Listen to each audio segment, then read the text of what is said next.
Thank you, Mr President. I rise just to make a few comments this evening on the state of aviation and its regulation in Australia.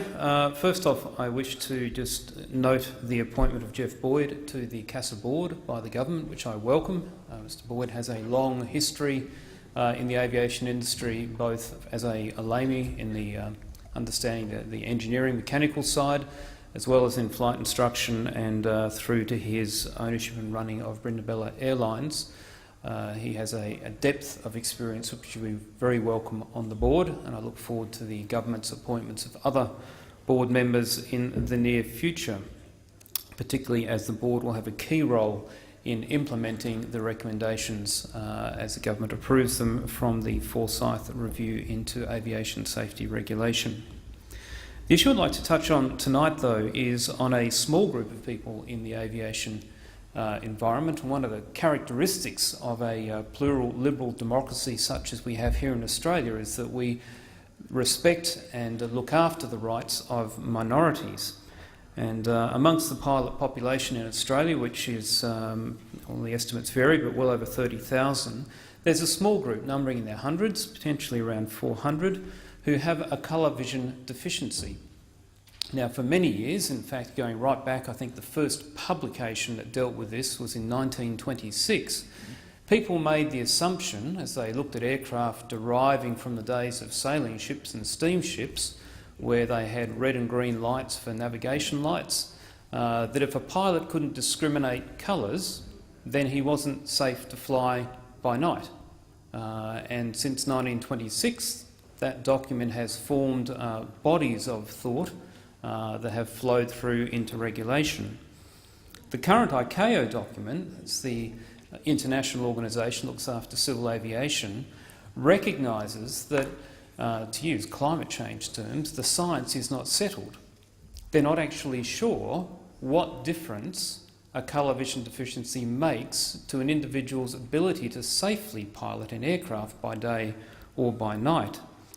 Despite that, regulators around the world have tended to err on the side of safety and say, well, we won't let people fly by night unless they pass one of a number of tests. What that has meant is that for around about 9% of the male population around the world, those who would aspire to be pilots or even air traffic controllers are often denied that opportunity. Now, that changed here in Australia about 25 years ago. In the Administrative Appeals Tribunal, there's a case that's become known as the Denison case, where a colour vision deficient pilot took the regulator to the tribunal saying, this is unfair, I can demonstrate that I'm competent to fly. And so the Commonwealth, because of the degree of interest, actually funded the applicant as well as the defence through then the CAA. And so you had a test case where both parties brought in lots of experts, and at the end of it, the judgment was made that, in fact, pilots who had a colour vision deficiency should be able to demonstrate their competence and be licensed to fly. The only condition that was put on that was that they couldn't captain high-capacity airline-type aircraft. As a result of that, Australia is unique in the world in that we now have some 25 years of experience of people with a colour vision deficiency who have been flying, and they've been flying everything from light aircraft by day through to regional type airliners, single pilot, for example overnight freight or role flying doctor service, or through to co-pilot roles in particularly regional type aircraft. We also have, because a number of the principal medical officers within the Civil Aviation Safety Authority have sought to facilitate the ability of people with a colour vision deficiency to fly, and they've implemented things like practical flight tests for people to demonstrate their competence. I know of some people who are now captaining large capacity airline aircraft and have been doing so quite safely for numbers of years, and in some cases well over 10,000 hours of flying. And what that says is that despite the theory, much of which has its origins in concept back to that 1926 document, practice shows that people with a colour vision deficiency can operate an aircraft safely. There are 4 key areas that people raise concerns about. One is to do with the tower. If you lose your radio and there's a control tower, you have to look for a red light or a green light or flashing lights to tell you whether you can land, take off, etc. And people are concerned that if you can't distinguish the lights, then you wouldn't be able to safely land. Well, again, that was probably valid in 1926, but the reality is the approach plates that I use when I fly and that other pilots have, on the top of it is the phone number for the tower. And it says, if you lose radio contact, phone the tower. And the headset that I use, like many others, has a Bluetooth connection for a phone. So you can quite safely, if you need to, have a redundant system that's specified in the publications to call the tower. And so I think that argument is somewhat outdated. There is also an argument that with the advent of EFA screens or glass cockpits, that the increased use of colour means that you must be able to distinguish those colours in order to be able to safely operate. Now clearly the pilots who have been flying, and one recently underwent a test in a simulator with a CASA flying operations inspector, and he specifically asked him to test him on all the night sequences, information from the cockpit, and he was assessed as being quite safe to operate. In my own experience of modifying aircraft and certifying them for use with night vision goggles, one of the common applications in the cockpit is to put a large green filter over the glass displays, and so all of the colour hierarchies are essentially diminished because you now have this green filter, and yet we certify the aircraft and pilots fly quite happily by day, by night, with no incidents. And so whilst the colour is nice to have, clearly it is not an essential characteristic of the cockpit. There's also concerns about traffic, whether you'll see the position lights on aircraft. But the reality is many aircraft now have bright white flashing strobe lights for collision avoidance.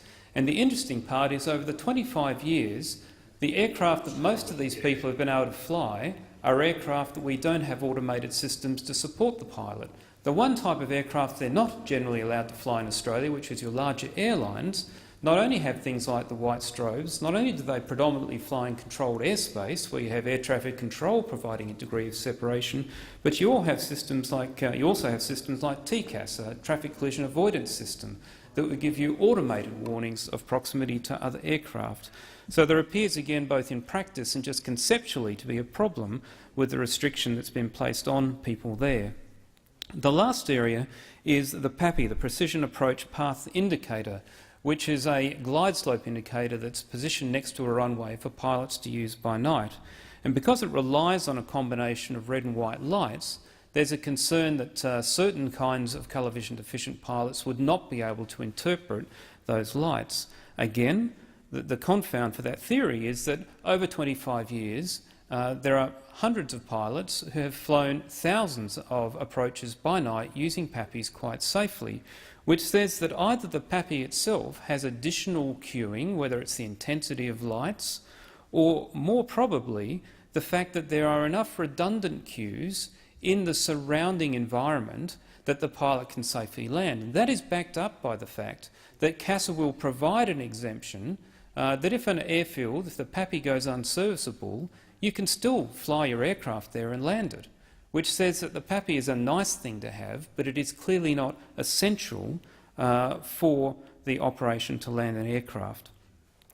So at the moment the concern is for these pilots, this minority group, that there has been a change in CASA's view. They have decided that they are going to review the safety of these people flying aircraft. They've written to the individual pilots, they've written to employers saying that research, which they haven't published, has shown that these pilots may be unsafe, but they haven't clarified what that is.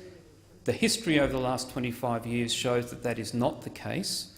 Previous principal medical officers in CASA have shown a willingness to support pilots, and I'm concerned that the attitudes of a few within the regulator may be putting at risk this group, and albeit it's a minority group.